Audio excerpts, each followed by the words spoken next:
Mr. Laird Hamilton. Aloha. We are in his garage. How cool is that, you guys? We are in his garage and we have an artifact of foiling right here. Maybe we'll just jump in front of it. Yeah, one of the artifacts. This is an artifact of foiling from, what year is this?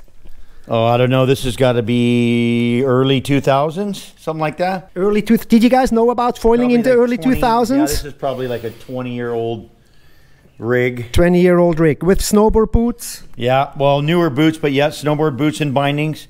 We attach the quick releases so you can get out. Like when you're underwater, you can pull on them and release. So that's our idea of safety, you know. This is how you get awesome. safe. Quick release. Quick release. Hold on in case hold on to your dear life. So you don't get your legs ripped off. So because you are attached. That is very cool. And that you guys took this out at Peahi, a full aluminum rig. Yeah. Yeah. And here. Well, we've taken it out in giant surf for sure. Peahi, anywhere we can ride. And I mean, look at this thing. What's the front? The front wing is probably a 500 stabilizer. You guys are going. Did you ever clock yourself, by the way? Do you know how fast you went on this thing? 50, 60 miles? Maybe. I mean, it's faster than you want to go. As long as you don't fall, it's great. So, evolution of foiling. And we have a big interview actually for the magazine coming out. And this is a little bit of a summary, particularly in the foiling. We were talking about 2002. There is this movie, Step into Liquid, where the world was like, what the F are these guys doing now? Again? And then, but somehow it disappeared from the radar. And the world seemed not to have been ready for foiling until many, many years later. Yeah. And you had a great little theory on this, and we want to just maybe dig into this real quick. Yeah, well, I mean, I think there was no production foils. I mean, the foils that we first started using were from the air chair or the sky ski. So it was for being towed behind a boat with a seat. You weren't standing on them, and they were designed for 30 miles an hour or some pretty fast speed, which you're not going to ride a wave on that. And so it didn't, I believe it wasn't until kite foiling created production foils and started to work on the R&D. That's where the real foil evolution came from after the original idea, after we started. I mean, and again, foils have been around a very long time. Like I said, they had them on water skis.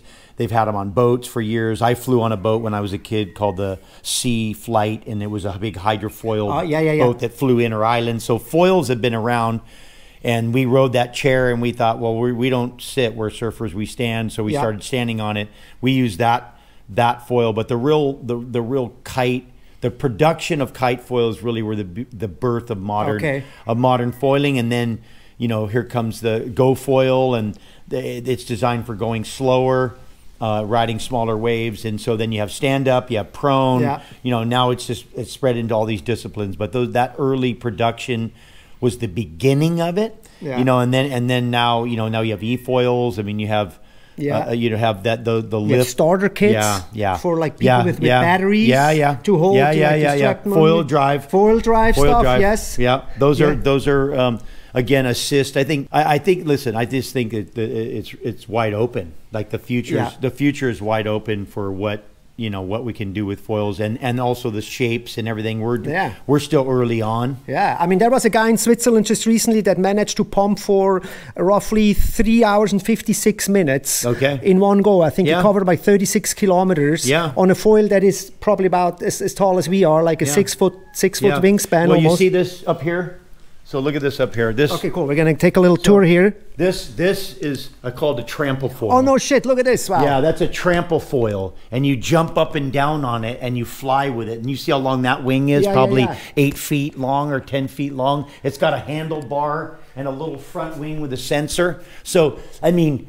foil stuff's been around. Like a little bike. Yeah, it's like a little it's like a little trifoiler. I mean, it's like a little like a tricycle foil. And we jump around and fly on those things when they first came out. But there's but we're wave riders. So pumping is, I appreciate it, but that's what you do if there's no waves. One funny thing is, like, I just remembered always the quote was, the foil will get us into bigger wave. and that's the potential. And now somehow also the foil has gotten people into small waves that people are doing downwinders on lakes in boat wakes. Well, that's the irony. The ironic thing is that the thing that drove us to try to get into the bigger waves or the biggest waves actually works in the smallest waves. So that's kind of, you know, that's like a metaphor for life. You know, the thing that does this other thing ends up being something else that does something unique. So, I mean, now we laugh, you know, because we're always about riding the biggest waves. And then we're like, now you can ride the smallest waves in the world. And who can ride the smallest wave, right? So flat you can water. just pump around in flat water. But that's not a wave. Wave means you're standing there. Yes. If you're pumping, then you're creating energy. That doesn't count. Okay. So we actually try to avoid pumping. Like I always tell my friends when the young guys are pumping back out, I say, you know, the problem is every pump is a turn on the wave. So when you finally get to the wave after you pumped out, you maybe you're not turning. Yeah, I know. But it somehow is also the endless wave, and with the downwinding and all of that. I mean, it's like Mollicoron becomes like a 9-mile wave. Yeah, that's beautiful. So much fun. So much fun. Well, there you guys have it. So cool. Stay tuned for a long interview on the magazine, and thank you so much, Laird, for having us. Aloha. And we'll see you guys in the next Safe video. flight.